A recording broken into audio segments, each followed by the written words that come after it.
in the history of humankind, there are stories of people who didn't die, but who went to heaven. Do you remember some of those stories? Who's a person who didn't die, but went to heaven? The prophet Elijah. Do you remember the story of Elijah?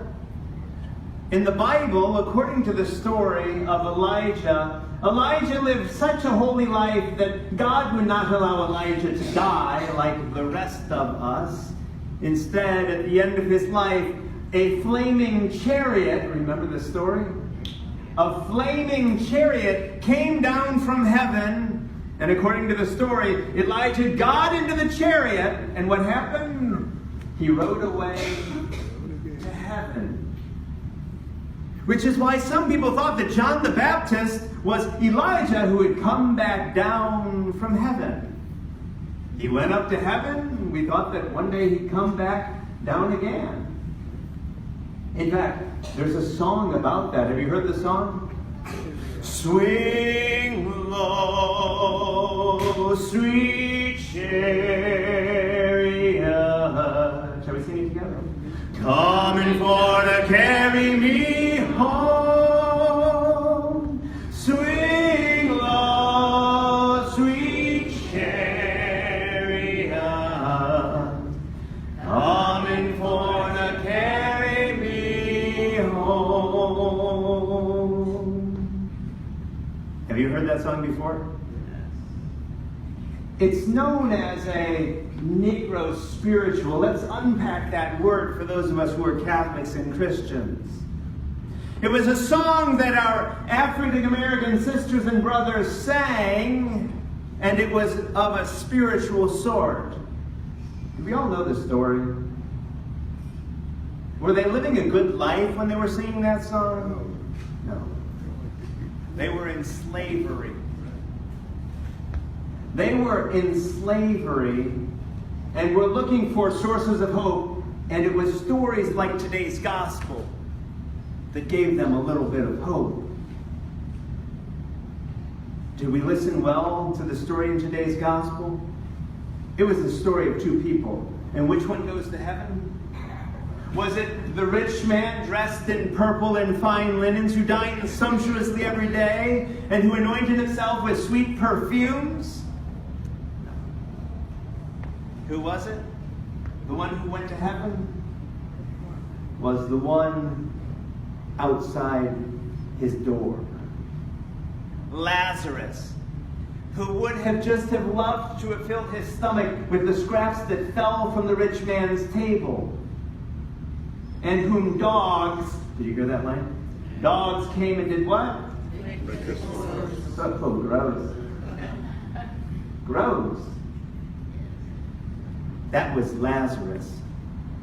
And so our sisters and brothers in slavery saw that as a hope-filled story. In fact, they sang a song about that too. Have you heard it? Rock of my soul in the bosom of Abraham. Together. Rock of my soul in the bosom of Abraham. Rock of my soul in the bosom of Abraham. Rock of my soul. That was the hope that they had. That even though they were living a terrible, terrible existence here on earth, that one day they were going to find themselves in the bosom of Abraham, in the arms of God. How's that for a hope-filled story? Brothers and sisters, in today's first reading, the prophet Amos says what? Woe to whom? To the complacent. To those who don't see the plights of their brothers and sisters, who do nothing to help them in their suffering.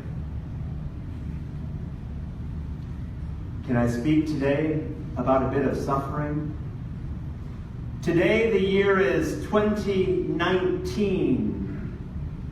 We can't let 2019 go by with talking about what we're celebrating. No, it's not celebrating. What we're marking the 400th anniversary of. Do we all know what happened in 1619?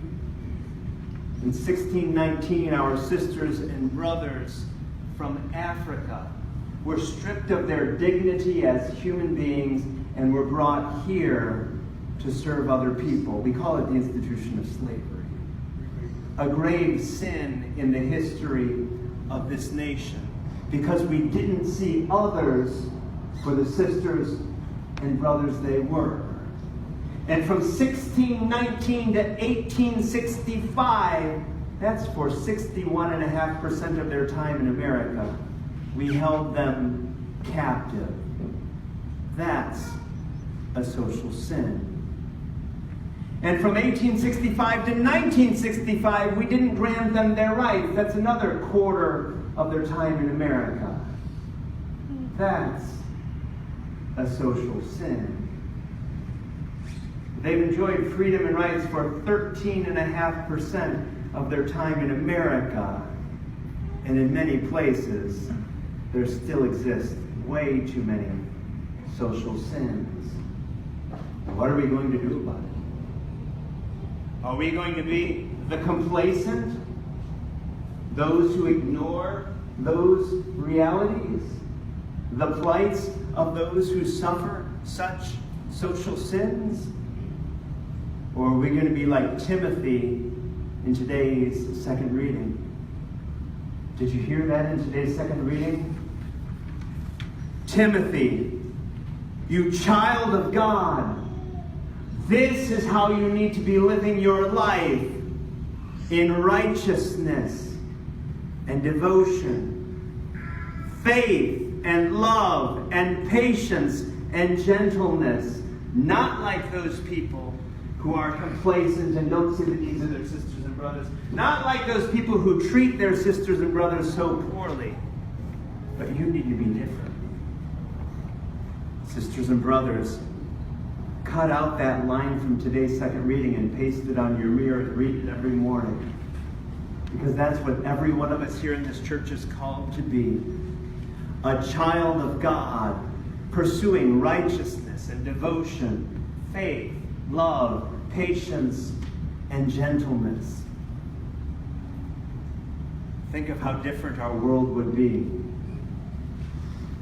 Think of how different our community and our city would be if just beginning with us, we all made that commitment beginning today to be children of God, dedicated to the values of the kingdom of God, so that one day not only we, but all others might enjoy that warm, loving embrace of God in the bosom of Abraham.